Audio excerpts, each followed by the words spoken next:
मेरा नाम शाहिदा परवीन गांगुली है। मैं जम्मू कश्मीर पुलिस में डिप्टी सुपरिटेंडेंट के ओहदे पर हूँ। शाहिदा परवीन जम्मू कश्मीर की पहली महिला पुलिस अधिकारी।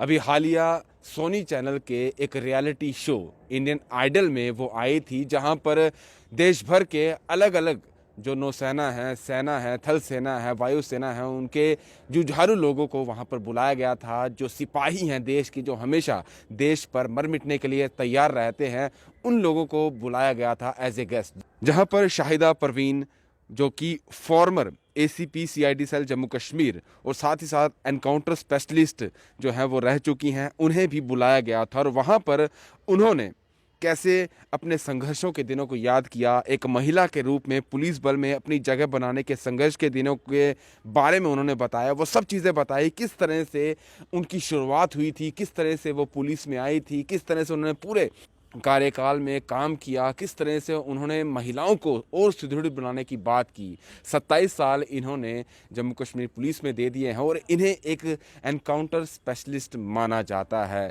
जिस तरह से उन्होंने खुद बताया कि लगातार, क्योंकि मैं ऐसी जगह पर रही हूं जहां पर कहीं ना कहीं दहशतगर्द जो है वो घात लगाने के लिए बैठे रहते हैं, और मैं ऐसी टीम में थी, जम्मू कश्मीर पुलिस की SOG टीम में मैंने काम किया है। और हमेशा SOG टीम का ये रहता है कि दहशतगर्दों का पूरे तरीके से सफाया किया जाए, और उसके लिए हमेशा मुस्तैद रहते थे। हमें यह भी नहीं मालूम कि मैंने कितने एनकाउंटर किए हुए हैं, क्योंकि रोज़ आतंकियों से सामना होता था और उन्हें मुंह तोड़ जवाब देना पड़ता था, और रोज़ ऐसा लगातार होता रहता था और हम उनका मुंह तोड़ जवाब भी देते थे। इसलिए उन्हें एनकाउंटर स्पेशलिस्ट भी कहा जाता है। उन्होंने संघर्ष के दिनों की बात की और संवेदनशील क्षेत्रों में किस तरह से वो निडर होकर काम करती थी, किस तरह से दुश्मनों को वो मुंह तोड़ जवाब देती थी, उन सभी चीज़ों की बात कही। उन्होंने कहा, ईमानदारी से कहूँ तो डर जैसी कोई चीज़ नहीं है, ये सिर्फ आपके अंतरिंग विचार है।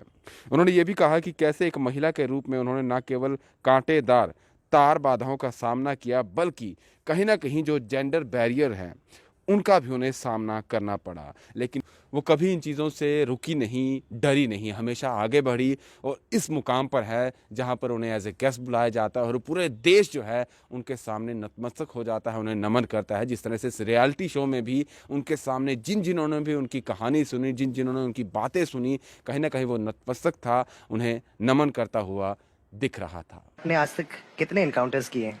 हाँ, मैं इनकाउंटर तो गिन नहीं सकती, क्योंकि 5 साल मैंने SOG में काम किया है, तो हर रोज एक इनकाउंटर होता था। आप गिन ले, आप 4 चीजें इकट्ठे नहीं चला सकते। मेरी तरह बच्चों को नहीं देख सकते, मेरी तरह घर को नहीं देख सकते, एवरेस्ट को जाने की प्लान नहीं कर सकते।